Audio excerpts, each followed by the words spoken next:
Assalamualaikum warahmatullahi wabarakatuh.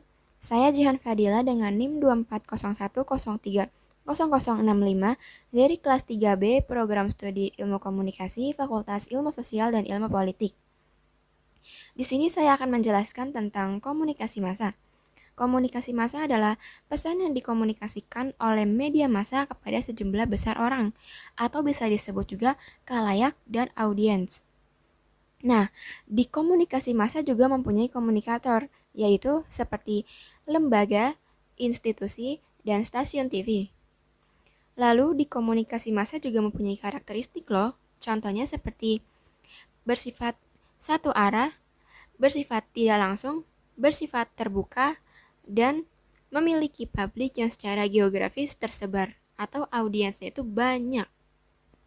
Kemudian, di komunikasi massa juga mempunyai ciri-ciri, yaitu seperti pesannya bersifat umum dan dikontrol oleh gatekeeper.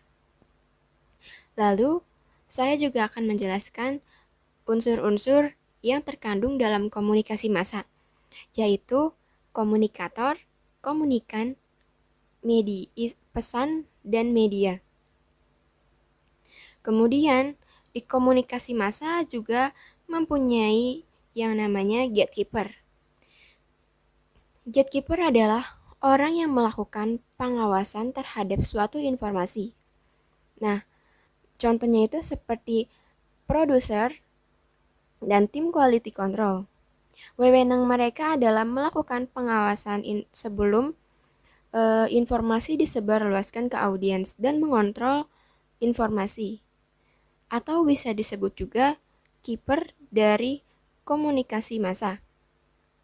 Nah, mereka ini termasuk ke dalam internal. Kemudian, di komunikasi massa juga mempunyai yang namanya regulator. Regulator adalah orang yang bisa menghapus informasi atau berita-berita. Contohnya seperti pemerintah, pengiklanan, dan organisasi profesi.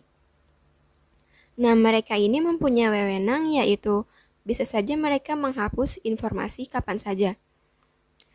Dan ini mereka termasuk ke dalam eksternal.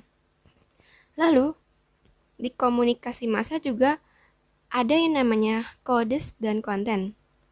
Codes itu adalah simbol yang digunakan untuk menyampaikan pesan.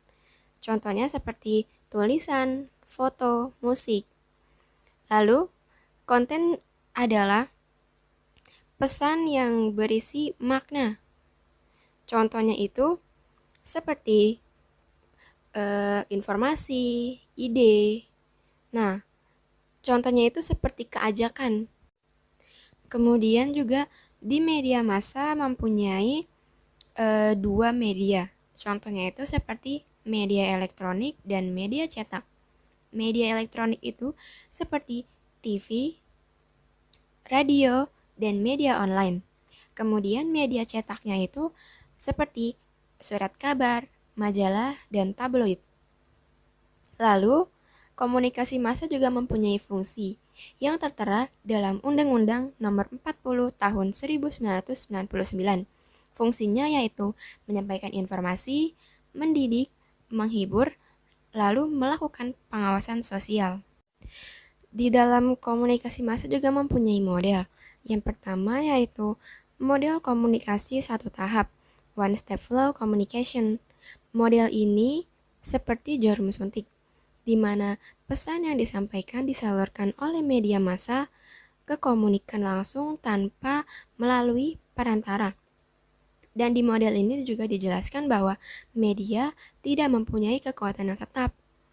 Lalu, setiap terjadinya komunikasi pasti memiliki efek yang berbeda-beda.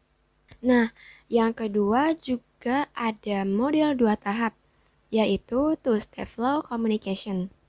Model ini seperti jarum hipodermik, di mana pengaruh media itu ternyata sangat kecil sekali.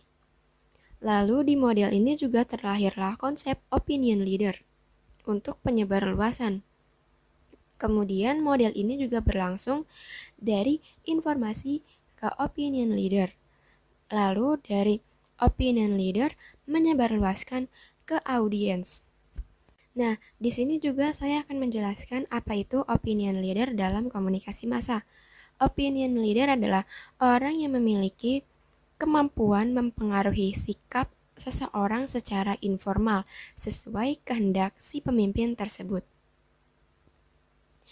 Nah, mungkin hanya segitu saja yang dapat saya jelaskan. Kurang lebihnya saya mohon maaf. Saya akhiri. Wabillahi taufiq wal hidayah. Wassalamualaikum warahmatullahi wabarakatuh.